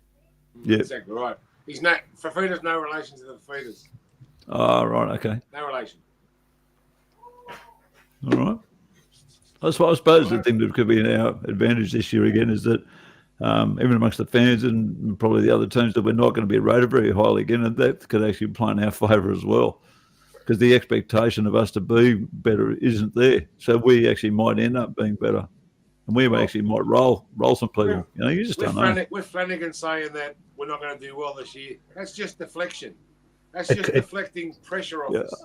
Yeah, yeah. Look, it could be, Got no mate. Could be, pressure now. Tony. He's saying We're not. There's, 20 yeah. 2024 is a throwaway year. I picked up a squad that's crap. Yeah. I'm going to do my best with them. And 2025 is the year we're going to look at. I mean, the boys look fit, mate. You look at some of the training sort of that, mate. They look fit, and you go, well, I don't know. We might be a bit of a an outside team as well, and we'll probably roll some sides and we'll get beaten. The thing with the Dragons, as you guys would know, we tend to lose games. The ones when we should be winning them, when we lose those, and the ones that we think we're going to get rolled, we beat those teams. So it's We were talking about that the other night, Puff, and it was our fitness last year that lost us games. Yep. Like, Well, I think that's what Flanagan's going. Yeah, Flanagan's going to be. That's what he's really. Back, Yeah. we're gonna win more of those games we lost. So. Oh yeah, for sure. Games. Yeah, because we more games this year. We were sort of playing like 65 minutes, 70. You can't do that in that the 70th minute. Teams would go bang, bang, bang, and put 3 on us in that last 10. If we get that fitness to 78 minutes, well, yeah, we'll win a lot of big games. difference, guys. Yeah, for sure. You know, Flano said we'll be a different team this year. I just hope that we can improve and win more games of footy. I mean, if we're even giving it our all and still not coming up with the wins, I think that's still good if we're putting in 100% effort and really ripping in and making the other team work hard for it. Well, I think like what Tony said about the deflecting thing, that actually might be a game plan too. You know, you might be deliberately just deflecting it, making fans think it's no good and we're no good, and all of a sudden, halfway through the year, they go, "Oh, the Dragons have won 5," you know, or like, you know, it could actually be a deliberate ploy to get everyone off the Dragons. I was saying on Sunday night, Puff, we can win 4 of our first 6 games. Okay, I haven't looked at it. So here's our first 4 games, Pup. So we got Titans, Dolphins up there in Queensland. Yeah. Then we got the Cowboys at Cogra, Manly and the Gong.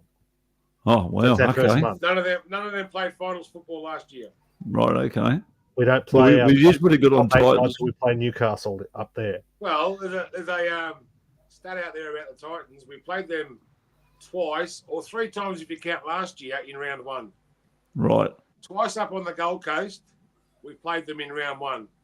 Twice we beat them on the Gold Coast in round 1. Okay. So that's a stat in our favour, I hope. Yeah. Oh, for sure. And we played them in round 1 last year, or round 2 last year, and we beat them again. So I'm going to go 3 from 3 in round 1. Yeah, it's a good chance. And the Dolphins, we probably, would play pretty well against the Dolphins. Well, I think Dolphins, we got 1-1, haven't we? Yeah. Or just one win. What's that? We played the Dolphins twice last year. We did. We played them at Redcliffe and we played them in Wollongong. Won 1, lost 1. Yeah. Yeah. This year we play them at Redcliffe, then we play them at Cogra. Okay.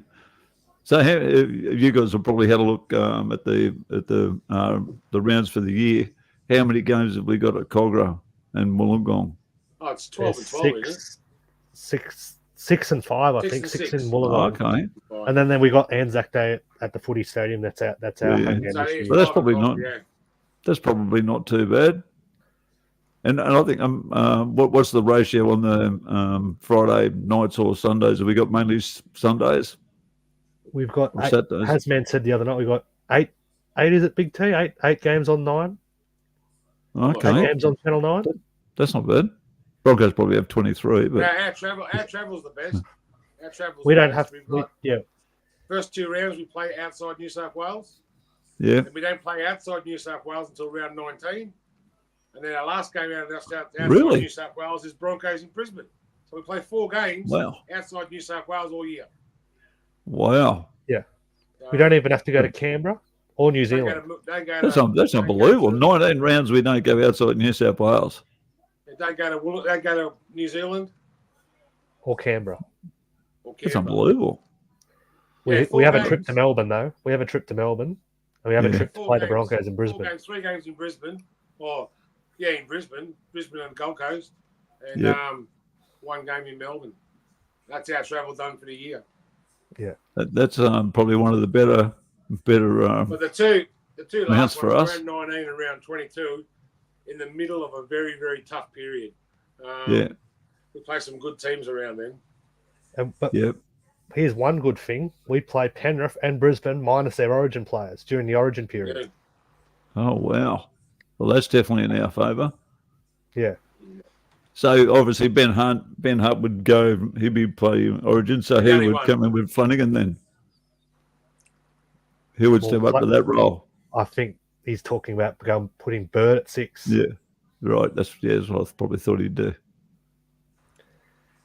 Unless Marshke or Paul Turner impresses during the year, but at the moment you'd have to say Bird will go to 6. Right. That guy that how do you pronounce his name? Marshke. Marshke, yeah. Yeah. From what I've said, he's actually not a bad player. He's pretty decent. Yeah, I'm excited to see him. He got the 5'8" for the year last year in New South Wales. I think Player of the Year, actually, didn't he, Big Two? Player of the Year, I think he got. Right. They made the grand final. Then they went straight for him. Yeah. Hasn't played first grade before, but his twin brother, Ben, has played in the Roosters a couple of years ago. I think Jesse actually was in the extended Rooster squad in 2021. But never got a chance to play in the top grade. But we'll see how he goes. I think hopefully he gets a few minutes on Saturday. I expect Ben Hunt. I think Ben Hunt will come off after the first half. Really. Yeah. Right. I think Marshall will get a run at halfback. Yeah. So that winger that we were talking about before, I can't pronounce his name. You guys are better. What's that new guy? Manly guy? Tuipulotu. How do you say it? Tuipulotu. Tuipulotu. Yeah. Is that it? Yeah. It's read how it's spelled. If you look at the spelling of it. Tuipulotu. Okay. Well, that could be. This sort of brings back the days of Ricky Walford and Charis, doesn't it? Two of the different. He's not quick. He's more on of the a wing. power winger. He's more of a power winger. He can score a try though. He can he knows how to finish a try. He can jump in the corner and score one. He didn't play a whole lot of first grade last year. Only played 12 games. Johnny said the other night. The year before was his breakout year. He played a shitload of games on the wing for Manly. He looks like a pretty solid boy. So is it mainly is he fast, or is it mainly like he's strong? He's more like a power winger. Yeah, right. Winger. Yeah. So not as big as Rava, but I think he'll be used that sort of way to get assets rolling if he does get an opportunity. Yeah. Doesn't look like he'll be in the best 17, but he'll get his chance throughout the year. Let's see what he can do on Saturday. Let's see how Plano uses him. He's only really played wing in the top grade. Started at the Roosters. Only played the one game at the Roosters before going to Manly. Well, every year Reva's got better. He's a better player every single year that we've had him. So be very interesting to see what Flanagan, has been teaching him. Like I hope he doesn't do that running out, ironing out the centres. Like he got pretty good at it, but and one day I probably brought it up in one of the vodcasts last year. Because I was saying to one of my mates, Reva's not getting these centres anymore. They seem to be, getting away from him. What's going on? And he said he thinks that maybe the coaches have watched what Ravalawa does and have told their centres to stand an extra metre back than where they would normally stand. So by the time Ravalawa runs out there, if they hit, he's already got the ball away. Whereas if they stand up that metre forward, he knocks them out. And I thought, yeah, well, that's pretty good. Because when Ravalawa was doing that charging out last year, he didn't get many guys. He missed more than he got. And I thought, okay, someone's worked something out. And then I thought, that actually makes sense. Their centres are standing a metre back. So by the time he gets there, they've either stepped him or they've hit him, but the ball's gone, rather than Ravalawa knocking them down. So I just hope Reva doesn't do that anymore. And when he does do it, and it does work, they put him in the bin because he hurts people. I think the referees go, no, mate, it's illegal, whatever. Anyway, we'll move on to our next thing on the agenda. So, got New South Wales Cup. They'll be playing an inter-club trial against the Jersey Flegg side down at Collies on Saturday morning at 10 o'clock. So I'll just bring up the team. Actually, can't bring up the team. I'll just let you know who's playing. So New South Wales Cup side, we've got Ben Rumble at fullback, we've got Cooper Roberts and Jack Piccirilli on the wings. Brandon Webster Mansfield, he's come across from the Tigers. He'll play in the centres alongside Ben Johnson. Josh Ralph and Jonah Glover. Jonah Glover, a player Donny said we've got to look out for, so it was a player to watch there. At lock, we've got Thomas Freeman. He's played a little bit of first grade at the Tigers. Jackson Sherrod, one of our development players, and Levi Pascoe. Bryce Magnoni, Haley Finau, and Josh Corrick make up the front row. Christian Williams, the man we were talking about a bit earlier, Tyrell Fuimoano, Declan Purcell, and Phoenix Bettini Buafinity, and Hamish Stewart, another one that's had big reps on Flanos during the off-season. They'll be playing the Jersey Flag team. At fullback for the Jersey Flag team is Wes Pring. On the wings, we've got Kane Barnes and Ethan Cliff. Centres, we have Will Starling and Ben Lavender. 5'8", we've got Nick Quinn, halfback Ashton Ward. At lock, we've got Matthew Alhazem, Campbell Watchers, and Dylan Azanowski. Up front, we've got Jacob Webster, Kyle Hajartson, and Jet Liu. On the bench, we've got Riley Pascoe, Travis Barrett Hancock, Callum Lightwell, Jack Quine, Kai Wright, Kai Russell, Nash Hooper, and Trey Barlow. So what do we think of that? So we've got New South Wales Cup versus the Jersey Flag. So what would everyone think of that game? Do you know any of those? I don't know. One. The only name that stood out to me was Likeville. Is that boy related to Chris Likeville? Yes. Sounds like his young bloke. He's his son, right? Okay. And Travis Barrett Hancock, I think he's the nephew of Trent Barrett. Oh, right. Okay. There's a few of them coming through the old boys.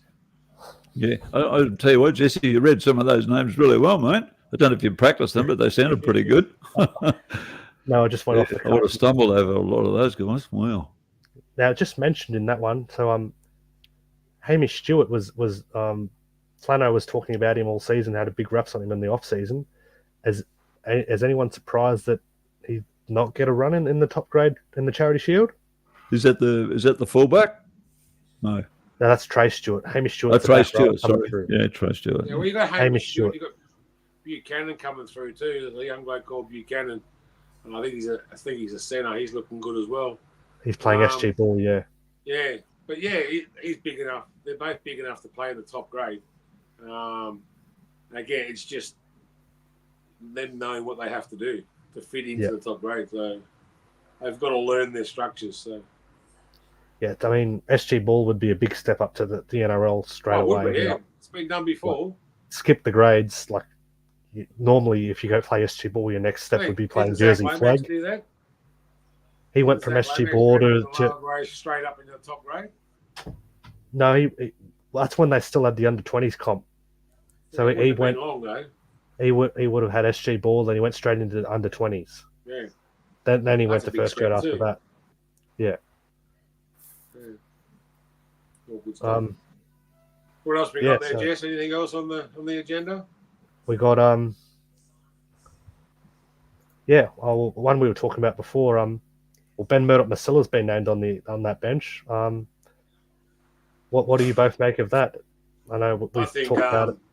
I think Shay Flanagan got the 13 and went in the bag. 14, 15, 16. Ben Murdoch-Masilia. 17. It's just a mix-up. It's just a mix-up of players. Like we're missing we're missing Raymond Talavera and Saleh. So they'll come straight back into the side, whether it be in the 17 or be in the starting side. And I think Ben Murdoch-Masilia will drop off the bench then. Yeah, it looks like he's going to give everyone their opportunity and stake their claim for a spot in round one. How do you see it, Puff? Yeah, of Murdoch-Masilia last year. Yeah, I actually like him, mate. I like him. He's a very big, powerful runner. Can knock a few blokes out of the way, and for a big guy, he's not that slow either. He's actually got a bit of pace. You know, he can get a good 20 before a couple of guys have got hold of him, and that's enough to get a ball away. So I know some other Dragon fans probably don't hold him up in the same esteem that I do, but if he's on the field, mate, I'm more than happy if he's picked in the 17 or even starting. I like him as a player. And the problem with Ben Masilla, he comes up to the top grade and he runs 36 metres in 42 minutes. You know, it's not big numbers. It also depends. I tell him, is he getting the footy though? That's the, he's probably making those numbers. He's probably hasn't got the footy. He's got to be in there commanding the football. He's got to be in there saying it's my ball. You know, like he can't be just standing back on the edge going, not going to give it to me. Yeah, you got to get in the middle and you got to fight for that ball. And he's not doing it. Well, he's actually played some footy where we've actually scored tries off the back of his runs. Very few. Or like even picking up a ball, like a loose ball, picking it up and doing that at speed with players around and getting away and getting a ball away. So I don't know, maybe he doesn't do it enough. I'm not saying he's not a skillful player, but he doesn't do it enough. No, yeah. Okay. He can't come on and do one special run for 25 metres and then do nothing for the rest of the time he's on the field. Yeah. He's got to bust the gut for the 41 minutes or the 42 minutes he does get to play. Yeah. So you've got to come off there with nothing in your tank. Yeah. I mean, they're fair comments too, mate. Well, looking at their side, there's 28 players named. Do you think anyone now out there will play 80 minutes? No. No one will play 80 minutes. The side will be shuffled around that much. We'll have second rowers in the centres and I reckon the most anybody will get was about 50 minutes, I think. Like, I think first half there'll be the starting 13 will get the start, and then second half of the game, anyone on the extended bench and the bench itself, they'll play the rest of the game. As I think that's what Souths will do. I mean, Souths haven't named a bad side. They've done what they could with the players they've got out. I mean, you're looking at the players they've missing, so they've got no Latrell Mitchell, no Cody Walker, no Shaq Mitchell, Jack Whiten's still suspended, Campbell Graham's out for a big chunk of the year. They still, and Damien Cook's been rested as well. But you look, he's realised his dream to come home. Yes, that's good on him. And if they bring the rest of the boys home, that'll be good too. Yeah. But they've still got some dangerous players there, like Big T. You mentioned Kaloa Matangi there. The player I fear there is Cam Murray. He's a good player. That player. He's a very good defender. He plays with his heart and his sleeve. He goes through the middle and always rips in. And if you can get under Murray's skin, nothing really phases him. It does. You can get under Murray's skin and you can get him angry. He does stupid things when he's angry. So yeah. Well, that's like Latrell, isn't it? You got to get under his skin. Latrell's a bit different. The same. Latrell can go either way. If you get under Latrell's skin, sometimes he smashes you. Sometimes he does stupid things. So Latrell's Latrell. If Latrell is in a good mood, he'll have a good game. But if he feels shit, he'll be lazy and won't get involved and do the hard yards. I mean, yes, we're not really meant to talk about him, but we've lost your Big T. I'm just talking. No, he's back. Oh, yeah. Yeah. So that's what I think of Mitchell. But mate, going back to your other question, Jesse, about guys playing the full game. I mean, I can't see why Lomax wouldn't play a full game. I don't know why he'd come off. Maybe Sloan, maybe Sloan might maybe have a break. I don't think Zach will. He might give Lomax a half at fullback, see how he goes, because we don't have another fullback in the squad apart from Sloan. Because we had Corey Allen, but he's gone for the season doing that ACL back in January. So he might give Lomax a half at fullback, see how he goes. And, that's what I think would probably happen. He'd probably have him one half on the wing and then one half at fullback and swap him during the game while Sloan's on the field. I think Sloan at some point will probably come off and Zach will go back to the fullback spot and play the game out. Because he's got about 5 wingers, centres on the extended bench that he has to. He's got Max and Matt Fine on the bench. He's got Tuipulotu and he's got Sione Finau there. So they'll all have to get a shot some time in the game. Don't forget Tamale. And Tamale, that's correct. Tamale's there too. So, that guy that you said, Jesse, a minute ago, that was the game that I went with you to see. When I was saying, he was number 5, the big big fella, and he had a great game. Remember that game? I went with you to see the Dragons. What's the only thing now? Is that the guy you're mentioning? Yeah, the quick winger. Yeah. He's quick winger. Yeah. Yeah, he's a good player, man. He's a good player. Remember that try he scored? He went through about three or four people, and I went, wow. And yeah, he's a good footy player. So it'll be interesting to see how he goes, if he gets on there.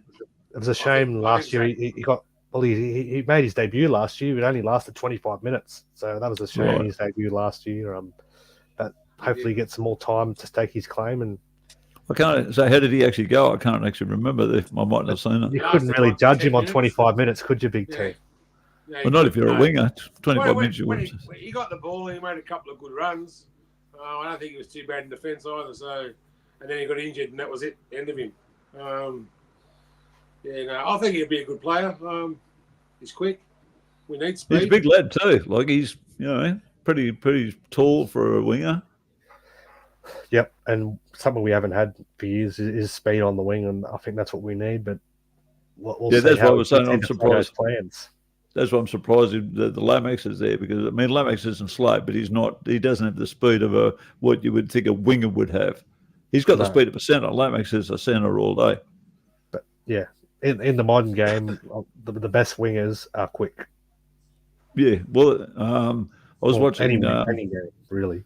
Something on YouTube the other day. It was a younger Dragons game. Number 5 bloke. Someone put a try up on Facebook, and I saw it, and I went, "Wow, that kid's fast." Might have been an 18, 19-year-old or something. I think you would have seen on the Hayden Buchanan one. That's what it would have been.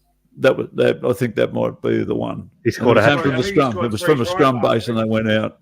Yeah, that would have been him. Hayden Buchanan. He's good in the corner. Yeah. That's him. Yeah, he trained. He's been training with the top squad all summer. So and now he's quick, man. SG ball. So he plays centre. Right. Hayden Buchanan's his name. So the name to look out for. So yeah, he could even debut at the end of the year potentially if he definitely got speed. I don't know if that speed's going to translate to first grade, because everyone steps up there faster again. But in that game, he sort of ran past about 3 or 4 blokes on the outside, and I went, "Wow, that guy's fast." So, you'd be interesting to see if he gets on the field. Yeah. I mean, we might have a better side than we actually think we have, just because we haven't got the big names like other teams. We might have a good side. Don't know. We don't. You look at the team like the Warriors last year. They didn't have an all-out superstar, but they played as a team. They played as a team, that's right. And they finished one game away from the grand final. They were the shock team at the competition last year. So 100%. Who knows if Flano can really make us play for one another, and I don't know how he really wants us to play. Whether we're going to be a defensive team like he had Cronulla, or we're going to be an attacking force. I don't know how. I'm sure we'll get a glimpse of that on Saturday, and in the following trial against the Tigers. But I really hope that that their attitude is switched on, because what they dished up last year was totally unacceptable. Well, I've been saying it for years in these podcasts that, and this is pretty much any Dragon side in the last 10 years, when we throw the ball around and we just throw it around, we're as dangerous as any of the big, your Roosters, your bloody Broncos, whoever the big sides are. We're up there when we throw it around. When we play that, 5 kick, and we get that structured footy, it's just easy to pick us off. But when we start going on, and it almost looks like we don't know what we're doing. When we don't know what we're doing, well, they don't know what we're doing. And we got some bloody good tries when we play football like that. That's what I would like to see us play football, where we're a bit more, actually, it's off the cuff, we don't know what we're doing, and that makes the defence a bit more, Dragons aren't playing normal football. They think they're bloody the Broncos or someone, or Melbourne. We're too structured at times, and that's often killed our team. I like when we play open football. Yeah, I have told him good tries. Have you seen us play when we were throwing it all over the joint? We could be a really, really good footy club. Oh, was it 2 years ago? We got try of the year with that Finite. That was a big try. Finite. That was a big. And last year we got it. Last year, no, the year before. Yeah, we got it last year too. Really? And Finite scored against the Roosters. He got it twice. He did. Well, remember Sloan kicked the ball, and then Finite picked it up and scored. Right. Yeah, well, yeah, that's right. Hunt did a kick from Hunt did the luckiest kick ever. He put the bomb up. He put the bomb below Max. Oh, that's when he won the game. That won us the game, didn't it? Jesse, we won the game right at the yeah. So 2 years in a row, we got try of the year. Yeah, well. Someone loves us. It's not the referees. That's for sure. Well, that's the big thing, Tim. We come back to that again. It's all going to depend on how we sort of go with the referees, man. It's that's the big thing. If we get if we get a bit more 50-50s already. but it's the big thing.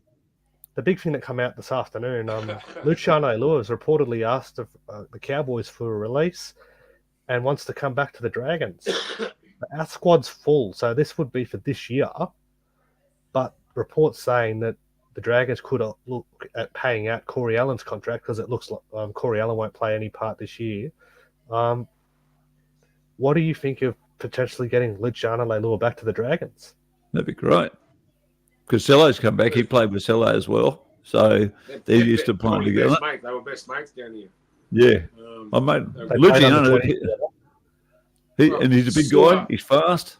He's got skill. You know, he's a good defender, good passer of the ball. He's got a lot of thing going for him. And if he wants to come back, I reckon it's a shame for Corey Allen because he's gone for the year. He can't do anything anyway.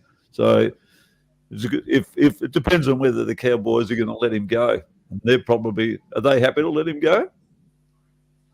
He's taking up a big chunk of their cap, but we don't know if it's a true story or not yet. It's just only come out this afternoon, so I think it's just to watch and see whether it's a media beat up or there's nothing on the Cowboys or Dragons website. So wouldn't it? That'll be a big boost for our back row too. The only thing is, it's a bit of a slap in the face to Corey Allen. I mean, we didn't really know that he'd go down that early, and it wouldn't be a nice thing to say, so what did he sign for? 1 year or 2 years? Corey Allen, I think it was 1 year. Yeah, so that's right. So another year next year. Yeah. Pay him out this year. Pay him out outside the cap. See you later. Goodbye. You're not going to play. And if you were going to play, you're not going to come back to the semis. And put him on. I don't think he could feel too. Yeah, he couldn't feel too bad about it because he's injured and he's not going to play for the year. So, but I don't know how legally he's taking up a spot on our books, but he's not going to play. I mean, it's sort of like the Cody Ramsey thing, but obviously they don't take him. Well, Cody's a little bit different, Jesse, because he's actually played for us. He's actually a Dragons player. He's played for us and played a few years for us, whereas Corey Allen's just turned up. And it's obviously bad luck for him. But if there's any opportunity for the Dragons to get Leilua, we should go all out because he's a bloody good player. And since he left the Dragons, he's made a bigger name for himself than when he was playing for us. He was sort of like not really a name at all when he played for us. Left us, he became I would call him a big name in the game now because he's made a name for himself now. So coming back to us, I think players like Blocker and Couchman and guys like that, they'd be going, oh, mate, look at this bloke. Yeah. It'd be massive for us. We should go full ball for it if it's possible. I'll say before, I don't know if it'll be this year, it might be next year. Right. It might come for 2025, but who knows? What are you giggling at, Jez? Donnie's just sent a message. What do you say? Come on. Donnie said, gee, these blokes can talk some shit. I thought I was there 5 minutes. Went more when I got dropped off. Well, I was just about to say, I said 5 minutes ago I'm going, but I'm going to pop off. We'll wrap it up in a sec. We'll do some predictions. Hope we can say what we think what's going to happen, what we hope to see from the team on Saturday, and what could. I wouldn't say look for the win, but I'm just saying like what do you hope to see from the team, and what combination are you looking forward to seeing, and if we get the win, that'll be a bonus. I'll start with you, Puff. So what do you think? Well, the Rabbitohs have had it over us for quite a long time now. What, 9 years, 8 something? They've won. They've only won one since 2012. Yeah. We won one Charity Shield since 2012. Look, okay, I'll say Dragons because Yeah, we got the new coach, so they're going to all be out there really, busting themselves to play really good footy and get us brought in the first grade side. So I will say, Dragons 18, Rabbitohs 16, and not any particular standout. I think Lomax is probably going to be the standout player for the year for us. In general, I think he's going to win us a lot of games. So I'll say Lomax will be the standout player of the game. And what are you hoping to see from the team? Are you looking to see a different attitude from them? What sort? That's why I'm sort of normally I would say no, Rabbitohs will win, and I probably wouldn't even think we'd have much of a chance. But because of the Flano new coach, I think that's going to make the players just have that bit more of a enthusiasm, I suppose, to lift and to want to be in that first grade squad. So I just think, we might have a bit more of a, like Tony mentioned before, the fitness thing. If we can play the 80 minutes of footy, not 70, because as Tony said, we lost a lot of games with 70-minute footy and teams scoring the last 2 tries in the last 10 minutes. We lose by 12 or lose by 8 or whatever. We only lost, I think, 6 games last year by 6 points or something. Like we could have been in the 8, but because we were just losing, we ended up down the bottom. If Flanagan gets us to an 80-minute side, we could be a very, very different football team. So that's why if he's got us 80 minutes, and we can go with everybody. But we need to play 80 minutes of football, and not mentally throw our head down and do that stuff. That's where we get beaten. So if Flanagan's changed that, then we could be anything this year. It just depends on if that's changed. Well, I want to say against that South Sydney side, I want to see us leading at half time, and they haven't scored a try. They got to beat to 0 or 6. To see it, our defensive side has picked up, and we have to be with that side we've got, and with the South Sydney side they picked. We have to be leading at half time to see if we made any movement. Yeah. Well, I think what I want to see is, we want to see like a better attitude, better defensive attitude. Like last year, we were the second worst defensive side in the comp. I think it was only the Tigers or the Bulldogs that were worse. Bulldogs. Yeah, and if we can improve that, Flano said he wants to be a team that no one wants to play. That's right. That's what he made the Sharks because he made the Sharks like that gritty side that they were a tough side.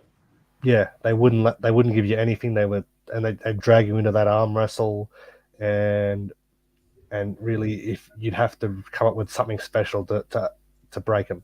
I really hope Flano does turn us into that side where we can be that red V wall like we used to be under Wayne. That's what we've got to aim up with first. I think if we have that attitude in defence and keep everyone in a straight line of defence, make sure they rush up on their man and not leave any gaps out wide. Like if you look at Rava as an example, he's a prime example for running off the wing quite a lot. So if he can mix that up, I'd like to see Blake Laurie get some more minutes this year. He really needs to step up again. Make sure he's the leader of this pack. I'm looking forward to seeing Tom Eisenhuth brings his. Flano sees him as a very fit player as well. He was one of the fittest players in the Melbourne Storm side last year, and he's one of our fittest forwards as well. If he can bring some of that experience and his defence to that edge that we've been lacking, that will give us that'll give him a real chance to stake that spot for round 1 on the edge. And yeah, Lomax and Bird on the centre and the wing respectively. Be interesting to see how they both handle those roles. And Sloan at the back. Sloan's really had a big off season. I'd like to see him take the opportunity to be the number 1 with both hands, because he really needs a big season if he's going to be our long-term number 1. And yeah, obviously we don't have Hame Sele or Roma Fatala Mariner. Hopefully we see them for the Tigers trial in Mudgee next week.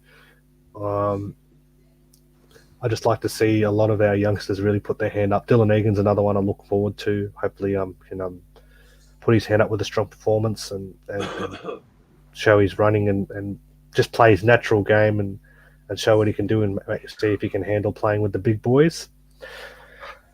If I had to pick a winner, I probably will say Dragons in a close one. I think we're not a team that can we just say, oh, the Souths don't have Latrell Mitchell or Cody Walker. We're not a team that can say, oh, we're going to win this easily.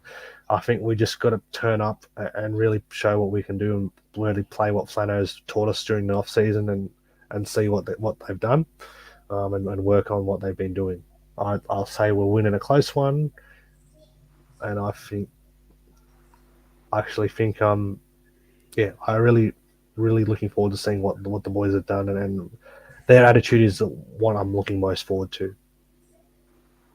Well, just quickly before we go, I won't mention some of the players, but I'm living where we live, Jesse. We can sometimes run into a few blokes here and there, and I just had a chat with them about how they think Flanagan's going compared to Hook, and you don't know whether they're just saying what they feel like they should say because you're a fan, but the impression I got that it was very genuine, and they're saying, mate, the team are loving it. They're actually loving this bloke, and I thought the way it was coming across was like it was a bit more genuine than if here's a fan, so I've got to say what this guy expects me to say. And these guys just said, mate, we love playing for Flano. He's got everyone firing. We're all going for spots, and it's we really want to get out there and do our best for him. And I just thought, well, okay, if that's a real genuine response, well, you'll see it on the weekend, because it sounds like they really love playing for this guy. And that was already a sign to me that the mental attitude has shifted, just by the way the response came across to me. It was a genuine, yeah, man, we're loving the footy with this guy. He's doing something. And so we'll soon find out. I feel with Flano, he'll be a no-nonsense coach. He'll be like, no one's spot safe. If you have a bad game, you're out the door. That's how I think he'll be. Well, we all know what he did with the Sharks, right? So he's the perfect guy to turn around our fortunes from where we are, because he did it, and he's the best coach out of all of those guys to take us somewhere. So, and we all know that I was against him for the reason that we won't get back into that again. But when he became the coach, I actually went, well, okay, he's now the coach. What are the positives about this guy? And that is the positive with this guy, because he's actually taken the club from the bottom to a premiership, and they won a bloody grand final with the team that was last. Not many guys can do, but Wayne Bennett's never done that. Wayne Bennett didn't do that with the bloody Knights when they were down the bottom. He had them nowhere. So, bloody Flanagan got a team that were dead last to a premiership and won the damn thing. Like, that's even took a few years, though. It doesn't matter. But he's still, like, you think of how hard that would be in even under 10s, that'd be hard to do. He did that in the first grade outfit. That's insane. That's insane. To get a team from the bottom when the competition's just so hard to even get in a final, let alone a grand final with a team that was down the bottom, I just find he must be unbelievable guy to coach a footy team. That's all I can say. And we might really see it, Tony. He might be just doing something really different with us, and we might just surprise the hell out of everybody, including Dragon. For the last few years, I thought we've had a top 8 side, but I've said for the last few years that we're unfit. Yeah. And we don't go for full 80 minutes. I've said that for the last few years, and we haven't been. Yeah. And under Hook, we weren't fit. Under the end of McGregor, we weren't fit. And under Price, we weren't fit. No. Haven't been fit. I think this is the best coach we've had since Wayne Bennett. That's my opinion. Yeah. Well, if he gets us to be like the defence like Bennett had us as the defensive team, everyone hated playing the Dragons in 2010. Yeah, because we used to say we can't really score. You can't score against these people. They just even Andrew Johns once said, he said in 2010, he said the Dragons just strangled the life out of you. You can't go through them. You can't go around them. There's nowhere to go. That's how Flano had Cronulla playing when they won. But Tony, you go look at some of the tries on YouTube in 2010. They're bloody good tries, mate. They're not. They're good tries, mate. Yeah, we were just better defending. And we were winning games, and that's how we played. That's how Wayne Bennett plays. Defense. And Flanagan's a defensive coach. Yeah. So if he can get that the Bennett thing going, and teams go, oh, not the bloody Dragons, we only get 6 points against the Dragons instead of bloody 30. If If he's got us running like that, man, we will be a different side, man. We could be 20 5, 6. 2015, 2016, you knew you played against the Sharks. You came off Yeah. that field and You were were busted. sore. Yeah. Yeah, that's right. Because they had Basham. They had Basham players. And that's what Flano's got to bring into the Dragons side. Bring in the mongrel that he had in the Cronulla side back in 2016. And have we got a mongrel, though? Probably not. I thought Well, Ben you've lost the Murdoch-Masila Maguires, was going to be isn't our it? mongrel. Who's that? I thought Ben Murdoch-Masila was going to be our Masila? mongrel a couple of years ago. But like you said, you liked him before. Yeah. He just hasn't translated from a reserve grader to a back to an NRL player like he used to be. Yeah, yeah. He's never really been a top player though. Like, yes, he killed it in England, but England's a totally different competition. Exactly right, yeah. And anyone could kill it in England. No offense to their competition. It's getting better though. All right, Jess, I'm going to go Yeah, all right, boys. All right. do things before bed and get up and do things tomorrow morning. So we'll leave it there, guys. Hope you've enjoyed the show this evening. Thanks for joining us. Thanks for joining us, everyone. Yeah, We'll thanks, be back guys. on Sunday Good to see to you. review the Charity Shield. So come on, Dragons fans, fire up. Fire up!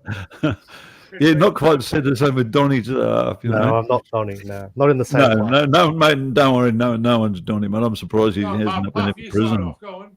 What's You that? sign off for us. You sign off for us. Okay, you Come want- on, Dragons All right. fans. Okay. You want one? Okay, Go on, Donny's probably not even watching. Okay, here we go. I've never done it, but I'll give it a go. Come on, Dragon fans, fire up! Oh, I don't know. love How was that? Love Yes. I still I no can't- one can do Donny, mate. No, you can't do it. See you, boys. I can't play the credits though. Donny has access. She wears it on her sleeve. Oh, there you got As it. much as tales of dragons, wins, and children victory. Tony and the NB crew will do their very best. Getting off topic and I digress with a red V on our chest. The Mad Dragon podcast is a sheep of camaraderie. Navigating rants down rabbit holes in the land of the big wet feet. And so our peddlers weave the tales, and our pursuit is our dream. The